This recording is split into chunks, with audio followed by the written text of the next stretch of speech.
And we are live. What's up, Dave? Hey, Cuzzo, how you doing, buddy? I am great. I've been waiting for this particular episode of the 76ers breakdown. Okay. I've been waiting for it. I feel like I have an opinion that nobody is expressing, and I feel like they're not serving the 76ers justice. I really don't. They're not getting the time, the love? You think it's all going to Boston right now? Yeah, it's all going to Boston. Okay. And before we get started, you had the call of the century. Yeah. I'm just going to hyperbolize everything this episode. It's probably the best call ever. You called Cejudo. You said I was going to get praise. I said you get praise all week, so this is day one of the praise on the podcast. You got praise. Cejudo beat Demetrius Johnson, ending his 11 title defense win streak. Whether you think... Now, okay, I'm sorry. I have to pause this with another backstory. Mm-hmm. If this doesn't prove that we need our judging to be implemented into this system of allowing the judges to submit their score after each round, I don't know what does. This was the perfect example of that. Totally agree with you. John Fitch agrees with us. The MMA community agrees with us. So, yeah. But, Cuzzo, you know me. I wake up, I piss excellence. You know, so. Who said that? Is that Brock? No, that's Ricky Bobby. That was Will Ferrell. I said Brock. Same thing. Ricky Bobby, Brock Lesnar. Well, Cuzzo, we are on to an extremely great start. But let's get into it. The Philadelphia 76ers, they had a great season for them last year. They really trusted the process. Ben Simmons won Rookie of the Year. Joel Embiid, when he's healthy, is, to me, the absolute best center in the league. So they have two young studs on the rise. The Marquise Fultz, number one pick, did not work out. But they had good trades with Saric. I mean, not Saric. I know you're talking about, Bellinelli. But yeah. And real quick to interject something, They kept Redick, I believe, they acquired Kyle Korver, I believe, as well. So you have two. They don't got Kyle Korver. They did get Amir Johnson. They got Wilson Chandler from Denver. I swore they got Kyle. That's a good pickup though, as the small forward position. It is. It is a defender, a slasher. That is a good spot for him. So that's why I saw their pickup so far: Amir Johnson and Wilson Chandler. You said Marquise Fultz. It's Markelle Fultz. And here's the thing. I'm not even blaming you. I know. Because the fact that we don't know his name shows that he's a bust. I know Jason Tatum. You know Jason Donovan Tatum. Mitchell. You know Lonzo Ball. You know Ben Simmons. If you don't remember the guy's full name, there's a reason for it. Mm-hmm. So I think he is the it factor. If somehow they always show him dunking, I don't care about him dunking. I want to see the man's jump shot. Never met anybody in my life who forgot how to shoot. There's always been people I met who can't shoot, who can shoot. I've never met someone who can shoot and forgot how to shoot. It doesn't make sense. No. We cannot play basketball for 6 years. We step on the court, give us a couple warm-up shots. We remember how to shoot. Once a shooter, always a shooter. He's 19, 20 years old in the prime of his life. He had like one little nick injury, and all of a sudden he just couldn't shoot. They have him playing the games with the goggles. What do they call those? You go in the AT&T Virtual store. reality? Virtual reality on the basketball court to fix his jump shot. Oh, my gosh. That's something you don't want leaked. This gets better and better, actually. Let's talk about this for an hour. I know. Love this. So, honestly, though, the 76ers, like you mentioned, they acquired some good pieces. Yeah. They have a young core. J.J. Redick is obviously that veteran shooter from Duke. Now, Dave, I'm a lot higher on the 76ers when healthy than a lot of people are. Okay. And Boston obviously had the best year out of the East besides LeBron James, and they have such a great unit with Kyrie Irving coming back, obviously Gordon Hayward coming back. But you made an interesting point that I don't think a lot of people even just think about and sit back is, yes, they have all these young pieces, but they flourished because those old pieces were out. When those old pieces come back, those young pieces aren't the same. Sure. You know what I mean? Jason Tatum doesn't get the same amount of shots because Gordon Hayward's back, Kyrie Irving's back. Baker Mayfield just had his great first preseason game, but Tyrod Taylor was good too. Yeah. It doesn't matter. Only one quarterback can play at a time. So with the Celtics, everyone was really good. All the players had their role, and now you're going to add Kyrie Irving and Gordon Hayward, like two legitimate all-star veteran players. Like every's role gets tweaked. I love the talent level to Boston. And I know this isn't a Boston podcast, but we are talking about them a lot. I love their talent level, but it's a wait and see a little bit to see how they gel and the chemistry and how they go back and forth. But let's talk about Philly. Let's talk about, when I think of Philly, I think of Ben Simmons and Joel Embiid. Yeah, Ben Simmons, we both agree, will be the next best player in the NBA. Mm-hmm. Not just the East, not just the West, because he's in the East, but the best player in the league. 2022 and 2023, he will be the best player in the world. He's a 6'10" point guard who can defend pretty much 1 through 4, probably the 5 because he's strong in this era of the game. It's also smaller 5s who just shoot and play finesse basketball.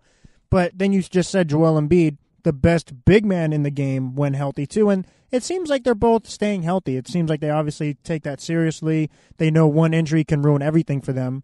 But Joel Embiid's dunking on people in the park, so I just hope he's not having too much fun and risk something. But as far as talent, you could say the 2 best players in the East and make a strong argument is with the 76ers. Okay. People would say Giannis Antetokounmpo. Yeah. They would say Kyrie great. Irving. How about Kawhi Leonard, Cuzzo? Don't forget about him. He's in the East now. That is right. He's a Raptor. Yep. Wow. We had a Raptor episode, too. I know. Wow. But Cuzzo, okay, I got a theory. You know us. Hey, we can just list off point per game stats and facts and talk about the 6th man and Amir Johnson coming off the bench. We theorize. We think about the team, right? Mm-hmm. I loved your theory about LeBron playing the 5, the small guy 5, right? The small team 5. How about Ben Simmons being that small team 5 for the Sixers? Yeah, but what would you do with Embiid? No. Embiid plays 30 minutes a game. So 18 minutes, I don't want to back up big. I want Ben Simmons to be a point center. That's like never happened. Like there's always a point forward. They say that a lot. How about he's the point center, and then you give Wilson Chandler, J.J. Redick. You put Fultz out there. They got Jared Bayless. You put all these smaller, athletic shooters, drivers, slashers. Just switch every screen. And then you got Ben Simmons, the best facilitator, 6'10", who is strong, too. He's not like a Kevin Durant thin belt. He's a legit 6'10", hardy guy. He plays the big. He plays the middle of the paint. So when Embiid's out, you have Ben play the center. You like that? I do. I think small ball lineups we see with the Warriors are – everyone thinks, small ball lineups are the best way to go, but I think it depends on what your team has. And like you just said, I think it works with the Los Angeles Lakers with LeBron James, but it may not work for the Spurs. It may not work for the Raptors. But in this case, Ben Simmons is built similar to a LeBron James, so it would work. Okay. I think it would. Cool. I like that. And then my second little thing I want to talk to you about is, year 2, Markelle Fultz. Where do you have him? What's his range? What's his top end? What's his bottom? Where do you think he will play this year? And then maybe 5 years from now, what do you think about Fultz? I could be completely wrong, and I never try to be a pessimist. I think I said that right. We're always killed that. You did awesome. We're always thinking about positivity. We're optimists. So here's my thing with Markelle Fultz. Mm-hmm. I'm going to be a little negative here. Okay. I don't think... Okay, keep it real. I think he's a bust. I really do, and I hate using that word, but when you have a ceiling that people think he is the least bust potential in the draft, everybody absolutely loved him, you forgot how to shoot. I know. You forgot how to shoot. I'm not saying you had a bad rookie year. I'm not saying that you didn't live up to the hype. You forgot how to shoot. Lonzo Ball can't shoot, but he knows how to shoot. Like, how do you forget how to shoot? So that being said, I think he's a bust, and I think everybody knows it. And I think that's why they're releasing this footage. Hey, he's athletic. He can dunk. So at his best, if healthy, I think he's a slasher, but he's not nearly as what he was projected to be as a number 1 overall pick. 99.9% agree.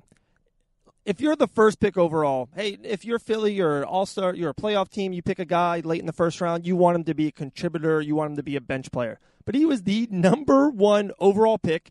They had the 3rd pick. They literally traded up with Boston to move up to get that pick. You could have just had Jason Tatum sitting in your lap. Oh, my God. You move up to get him at number 1. And all I hear about is like, guys, one day he could be as good as Jamal Crawford. He could be that backup slashing point scorer. Lou Williams, he might be Lou Williams.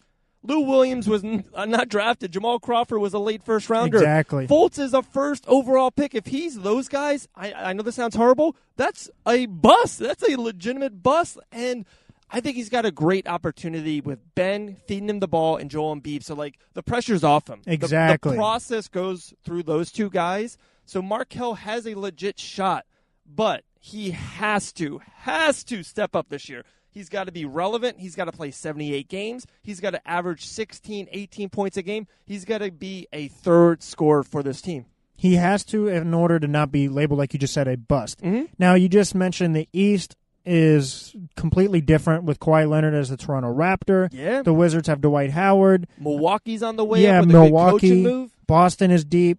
So this year in the East is just a lot more interesting than past years. LeBron's obviously our favorite player. It's wide open. But yeah, this year is almost more interesting because you don't have the king in the East. But that being said, my locked in, I'm going to have to give it to you early because I have to express and go in depth with how much Go for it. I've thought about Let's this. get it. My locked in is the 76ers beat the Boston Celtics. In the playoffs. In November? In the playoffs. In the Christmas Day game? Wait. And they play in the opener. Playoffs? I think he does. I think they do it. What? I know I'm crazy for it, but I think we've all crowned the Boston Celtics as the Eastern Conference favorites. But think about this. If I were to tell you your best player in Kyrie Irving, there's so many rumors about him being a New York Knick. Your Knicks. So there's already rumors about him not fully dedicated to the Boston Celtics. And when you always say there's smoke, there's fire. You have a guy coming off an injury who was an all-star in the East, not necessarily in the West, in Gordon Hayward. So he's coming off a terrible leg injury. And I also have a rookie, and you know all rookies need rhythm and they need confidence. And when rookies don't have the confidence because they don't get the rhythm, such as because Kyrie Irving's taking more shots, Gordon Hayward's taking more shots, he doesn't flourish as well as he did last year. And Jaylen Brown will get the fifth amount of touches, and we're not even talking about Al Horford, who may even get more touches than him. Wow. So I think they're really deep, but when you have a deep roster, you usually need veterans to understand their role. Young players want the ball more because, like we always hear, there's 3 stages. Prove yourself, win rings, and then like the mogul stage, depending on how great you are. Well, they're in there proving how good they are stage. So when you're improving how good you are, you want the ball more. You're not a veteran who understands I'm going to take less to win a championship. You're trying to show that you could be that championship guy. So I think in the first time ever, Brad Stevens has the best problem he's ever had is he has so much talent, you have to work on their egos and personality. And if they can all buy in, they win the East. But I don't think they do.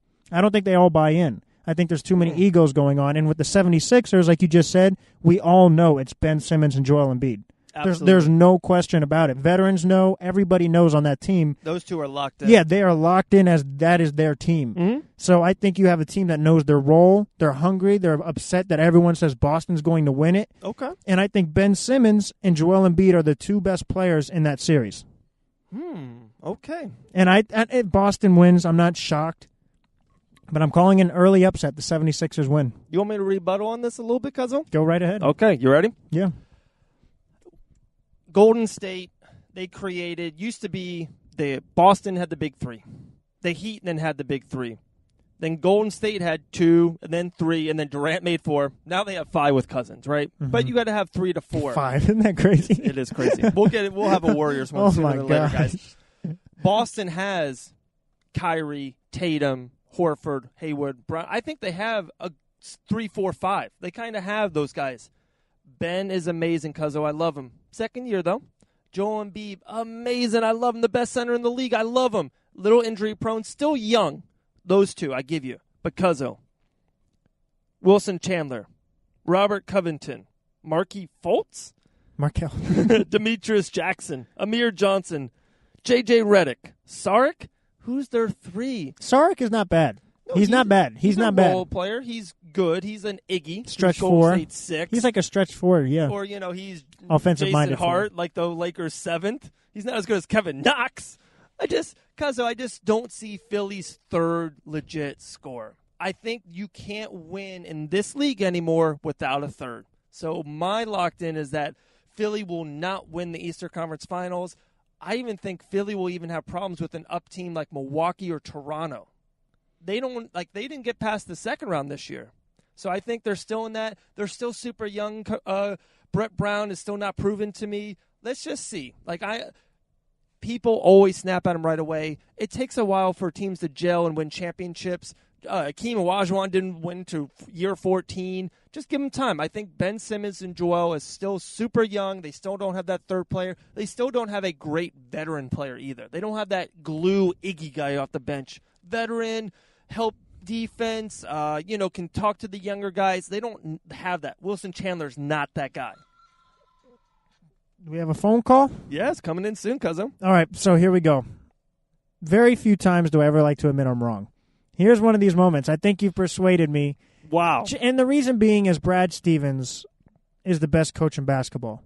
And if anybody can control egos and attitudes, I think he can relate to the players more because of the respect they have for him.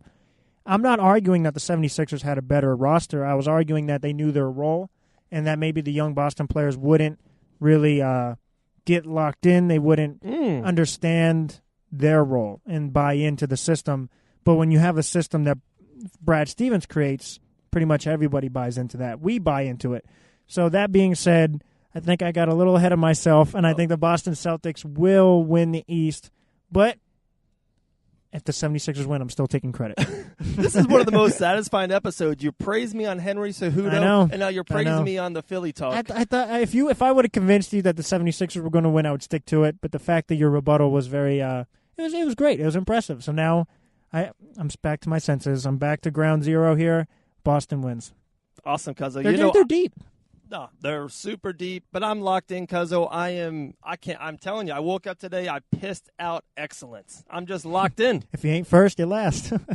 That actually makes perfect sense. There you go. All right, guys, thank you so much. Big shout out to Fit Meals, Wicked Cutz, and Pep-Boys. We'll be back. We're coming sooner than later. Cuzzo, what do you got for them? All right, a couple of people have said, hey, your podcasts are great on the clips I see. How can I find your podcast? Well, if you're listening to the podcast, you probably know how. But for those that don't know, I'll post this clip out.